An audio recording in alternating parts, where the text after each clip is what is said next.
school was shipwrecked, rescued by Jesus. Okay,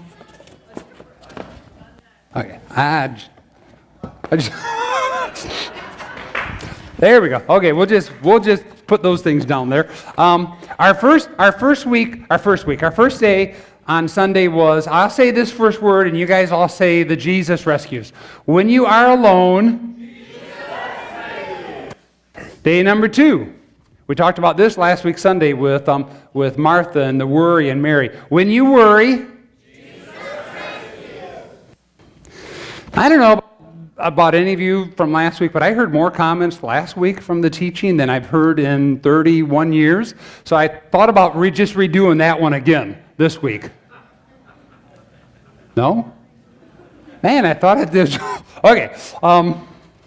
I was actually even told by somebody close to me it was the best one that they had ever heard. So, when you struggle, some are a little quiet over here on this side, Okay, we'll do this again. Okay, day number 4, I'm going to wait with. We might be talking about this one next week in the park. When you are powerless. And the one we're going to look at today is when you do wrong. If you have never been part of school, you need to show up and be a part. I do want to, and I did a thanks to the main leaders behind it all, but it is just really amazing. It's amazing with all the kids up front singing and all the adults and the high school, middle school kids that are involved and the excitement of people. It's pretty cool. And so I just want to say thank you to all the volunteers and all of you who also financially support it. Jesus rescues. One of the things that I find interesting is, we're just going to skip through those. Not all churches, but most churches that I've been to have crosses. Some nowadays are going to just like a single cross. Traditionally, a lot of us, if you grew up within the church, traditionally there would be like 3 crosses. I've always found that interesting, and we have the 3 crosses here. When we do wrong, Jesus rescues. This is a story which we're going to look at just and take apart a little bit this morning. But it's a story about the crosses. It's a story about the fact that it talks about it in Luke 23. If you have your Bibles, I encourage you to open it up to Luke 23. If you have a smartphone, YouVersion has the notes on it for this morning, so you can check it out on YouVersion Bible or events part. If you have a smartphone or don't have YouVersion on, download the app. It's an amazing, wonderful Bible app to use with lots of devotions and whatnot. It's interesting because there's so many ironies that are going on with the crucifixion. The religious leaders can't wait to crucify the one who says he is the Lamb of God because they need to do their Passover meal. They have to celebrate the Passover and have their lambs who really do not take away their sin. An irony, isn't it? The religious leaders who accused Jesus of blaspheming were the ones who were blaspheming against the Son of God. The leaders who brought Jesus before Pilate, and the accusation that finally got him crucified was that he said he was the king of the Jews. And there's some historical evidence that says that Jesus would have been that king. The temple was destroyed in 70 AD with the records, but there's some evidence that says he would have been the Prince Charles. Isn't it Prince Charles in England? Yeah. Right? Yeah, that he would have been Prince Charles, the next one that would have been king if they actually had a kingdom in the land of Israel. So he's accused of being the king, but then what does Pilate write on the cross? This is Jesus, the King of the Jews. There's an irony there. There's an irony there in the fact that there is no clarity going on at all. There's no clarity. The religious leaders who knew the Torah, who knew the Psalms, the wisdom literature, who knew it all, did not have the clarity to see the one who was standing in front of them as the Son of God. Pilate didn't have the clarity to see. He had the clarity to see. I mean, we some of you were here a few months ago. We talked about it, the fact that Pilate, how many times didn't Pilate walk outside and say, he is innocent, he is innocent, he is innocent. And finally he takes the water and he washes his hands and he says, he is innocent of anything going on, but you go do what you want to do. Pilate doesn't have clarity. The people. Now, when there were the rabble-rousers that were calling to crucify him, we believe that were not his followers that were there. That was early morning time. People did not have clarity.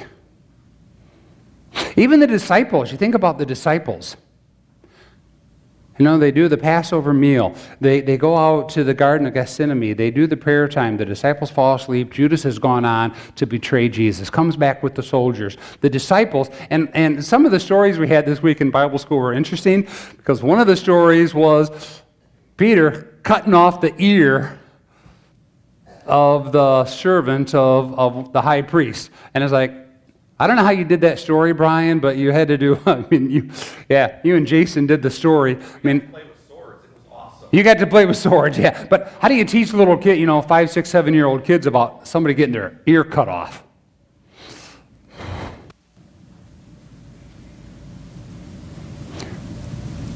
The disciples who had been with Jesus lost their clarity. They didn't have clarity going on. So what we have going on here, what we see taking place is the fact that the people were standing watching, and the rulers sneered at Jesus. And they said, the rulers were saying, hey, he saved others, let him save himself. If he is the Christ, the Son of God, the chosen one, if he's the Messiah, if he's the one that's come to be here for us, for our salvation, let him save himself. Well, we know now there's an irony within that. Well, Jesus had said just prior to this that he would destroy this body or destroy the temple and raise it back up in 3 days. The leaders are saying, Jewish leaders saying, hey, okay, you can do it. Okay, if he's the Christ, save yourself. And the lack of clarity, the soldiers bought into it. And the soldiers are standing up and they're mocking him, and they offered him wine and vinegar, and they said, if you're the king of the Jews, save yourself. Do you ever question if he's really the king of the Jews? Do you ever question if he's really the king of life? Do you question ever if he's the king of the cosmos, king of the world? Some of you don't, some of you do at times. The soldiers, if you're the king, come off and do it. Because there was a notice written above him, which read, this is the king of the Jews. And one of the criminals who hung there hurled insults at him. And it's interesting because this is from, and sorry about this, it's up there from Luke 23. Aren't you the Christ? Save yourself. If we would go into Matthew shows us that both of the criminals, the one on his right, the one on his left, both criminals were hurling insults at Jesus. And not simple little words, but, I have no idea why we say a movie has adult language. I think it's awful that we say it's adult language. It's like adults talk that way. I don't know. Come to my house. We don't talk like that. It's not adult language. Well, that's adult language. I mean, for the movies, it's going on. Two criminals. They're cursing Jesus out. And in the midst of the irony of all that's going on, in the midst of the lack of clarity, one person gets some light out of the darkness. One person sees life out of death. One person sees the truth of the man that's in between them.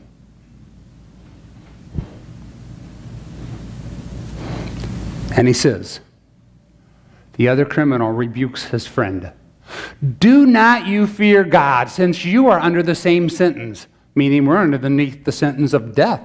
We're being crucified. Don't you fear God, for we're under the same sentence. We're being punished justly for what our deeds deserve, but this man has done nothing wrong. It's interesting. I'm gonna skip to a few, and then we're gonna go back to that slide, Scott, with the 1, 2, and 3. And Jesus said, and then the man said to Jesus, Jesus, remember me when you come into your kingdom. And Jesus said, I tell you the truth, today you will be with me in paradise. Today you will be with me in paradise. There's something that's going on here, which is a story not just of this, not just the 180-degree turn of this criminal. And Cal, maybe you've seen it in some prison ministry that you've been involved with, because before Paul, you were involved in Kalamazoo. And you might have seen some people do that 180 turn. This criminal has a 180 turn going on. But you see, that turn is not just his turn, but it's also our turn. It's also the turn that you and I are called to have. The first aspect of his turn is he says, do you not fear God? Do you not fear the judgment that God can bring?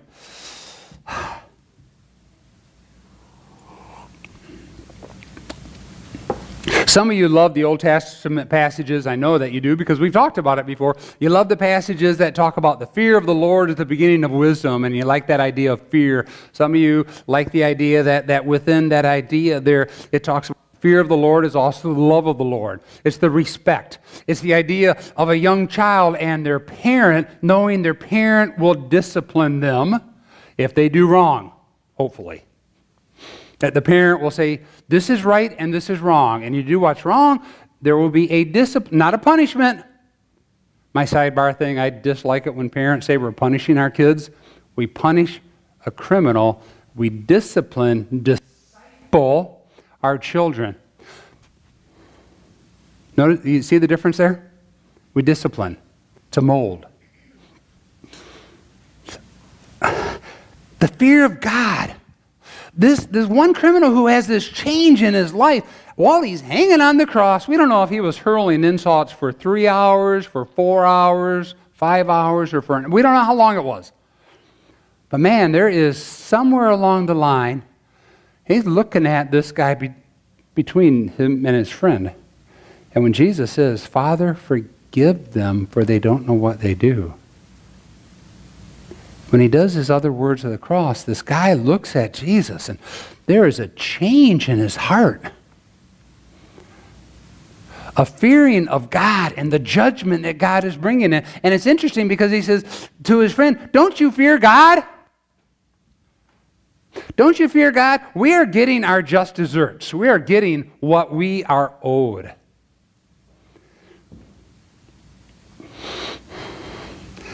How many of us haven't, or maybe you have heard people say this? I've heard lots of people say this in my life. You know, my life really isn't that bad. Yeah, I'm really a pretty good guy. I'm really a pretty good lady. You know, I've been faithful in my marriage. I've had kids. You follow me with that? Some of you have said that. I'm really pretty good. Why won't God let me in? Well, the reality is, we are all sinners. Sorry to say, but there's none of us that deserves heaven. I mean, if I would start listing the sin in my life, one of the songs that we sang this past week was about filling up the pages of what Jesus has done. If I was listing the sins of my life, I mean, I would not want you all to know. I mean, it would just be filled up every day. And this criminal gets clarity when the disciples have run. And the criminal says to his friend, don't you fear God? Don't you see that we are underneath the same judgment? Don't you understand that we are sinners? And the sense of the sin in this man's life.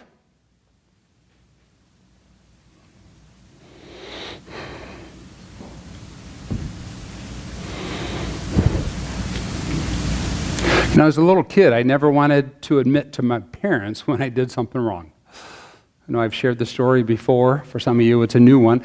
I was about 8 years old, mowing the neighbor's yard, Hudsonville, Michigan. And they were paying me to mow their yard. So I'm mowing it, and they're gone for a couple of weeks. And I ran over the hose. Yeah. You run over the hose. As an 8, 9-year-old, what do?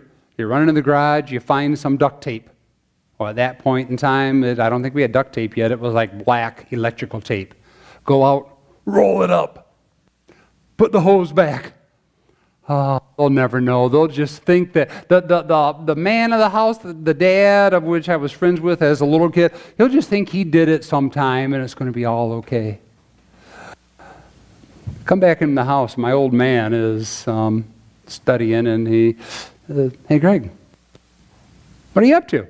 Oh, Dad, I'm just mowing the neighbors because I'm mowing it to make some money. Yeah, yep, that's good, son. What are you up to? Dad, I just made some money. It's all good. Son, I saw you. Oh, man! There went the money I made because, you got to pay for the doggone hose that you just mowed over. The sense of our sin. I get told often that I guilt people. I don't know, some of you maybe have felt that at times. And I get told, you know what, sometimes you just guilt us.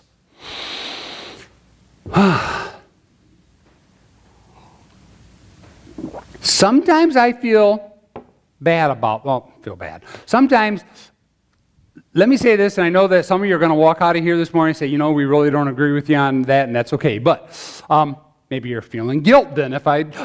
There is at times, guilt in our life can be a good thing because guilt is what leads us to stay on the path.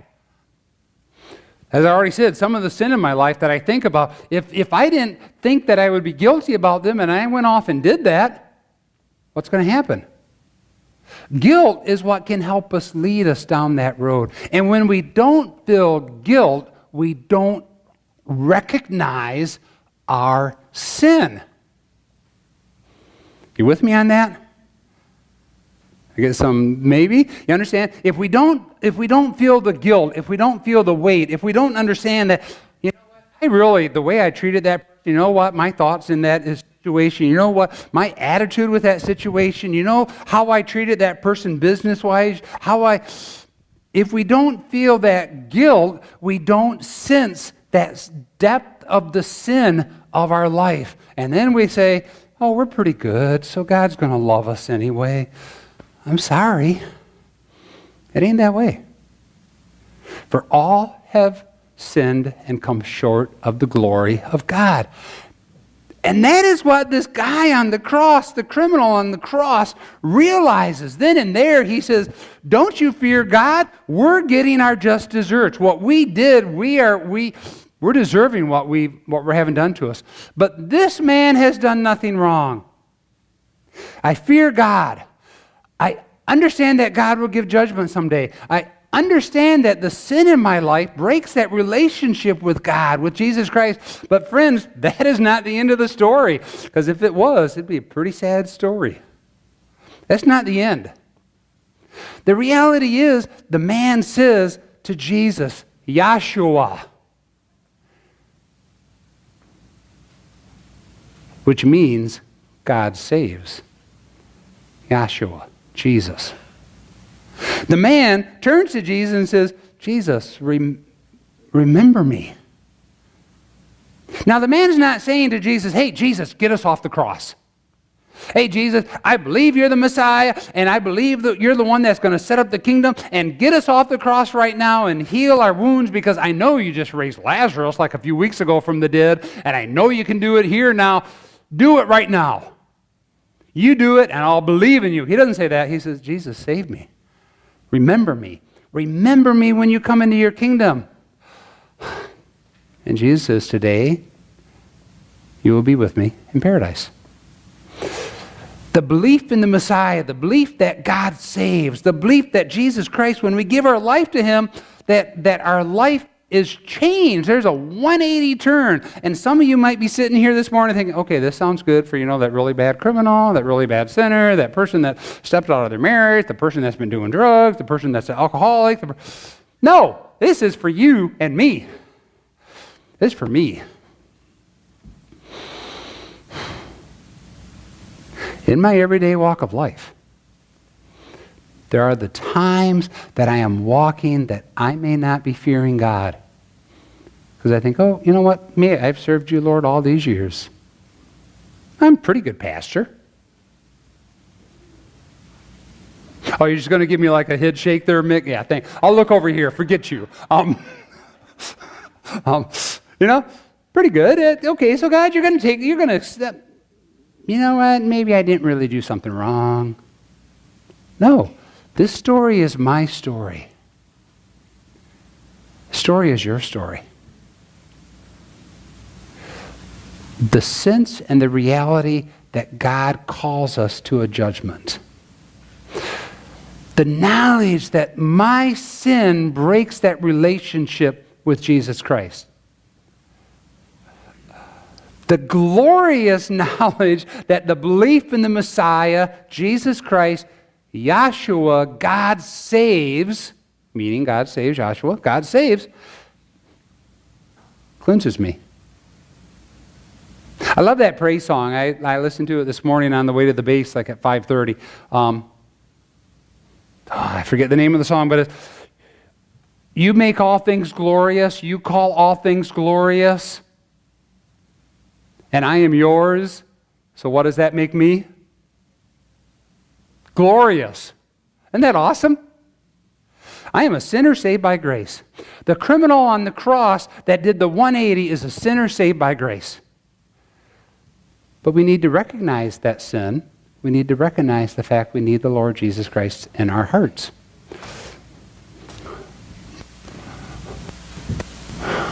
We also, Romans 10. Romans 10 says, if you confess with your mouth that Jesus is Lord and believe in your hearts that God raised him from the dead, you will believe. You will be saved. You will be saved. For it is with your heart that you believe and are justified. The justice that the two criminals deserved, they got, which was death on the cross because of the crimes they committed. But the spiritual justice was wiped away by the grace of Jesus Christ. It is with your heart that you believe and are justified. It is with your mouth that you confess that you are saved. A couple of questions. Don't always do this, but a couple of questions for you to when you walk out. Just ask yourself. And I want you to know that when you walk out, that if you've asked Christ into your life, we are glorious. God makes all things glorious. And what are we? We are made in God's image. We accept Christ. We are glorious to him. But just some questions for yourself, for you to ask yourself. Have you staked your life on Jesus? Meaning, when I wrote that down, I was thinking your entire life, not just your Sunday morning from 10 to 11:30. Not just that time in your life that you're feeling like, oh man, everything's falling apart, and now I'm going to cry out, God, save me, sort of the foxhole prayers.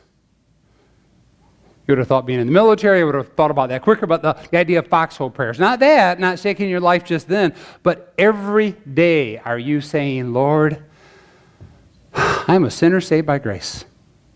Because of that, you call me to a ministry. You give me mercy in my life. Have you put your ultimate trust in him? And do you know that when your time comes, you will be with him in paradise. Now, I know I shared this a couple of weeks or maybe a couple months ago, the fact that dealing with my mom up in Howland, and now she's moved into some assisted living, that I was talking to another lady where she was at Freedom Inn, and we were talking, and the lady said, "So when did your dad pass away?" And I said, "He hasn't. He's still alive." And Mom looked at me and goes, "Honey, did you forget it was like 19 years ago this fall?" And I go, "Mom, he's alive more now than ever." My mom got that big smile. Yes, he is. Do you know that when your time comes, you will be with him in paradise? It's not our good works. It is solely by the grace of God. It is solely by that grace that God gives us within our lives.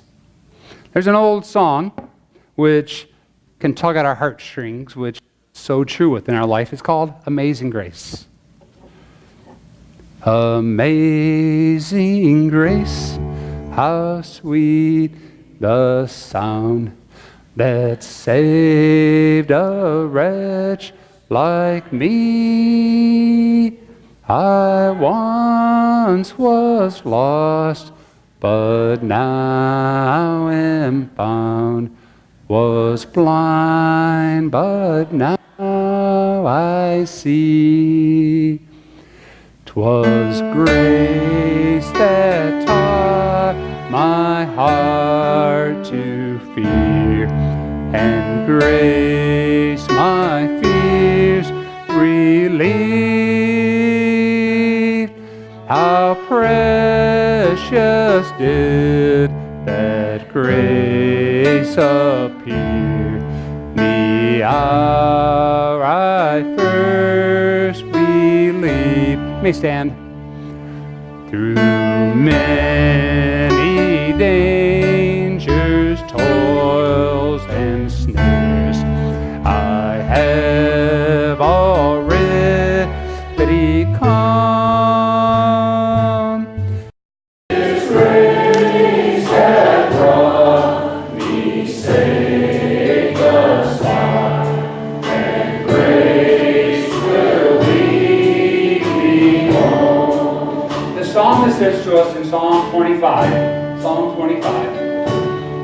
"My eyes are ever on the Lord, for only He can release my feet from the snare." I love that. Did you get it? My eyes are on the Lord, only He can release my feet from the snare. The bird is caught in the snare, the animal's caught in the snare. You and I can be caught in our sin. And if we look down at our sin, if we look down at our life, if we get self-centered, self-focused, poor me, look at me, we look down. But when we look up, we don't look down at our sin. We look at the Savior. We look up at the one who gives us grace. We look up at the one that changes our life, not just here, but for eternity. Our feet are removed from the snare, and we're able to walk with Him. Brothers and sisters in Christ, may the Lord bless you and keep you. May He be gracious unto you. May He grant you grace and peace in your life.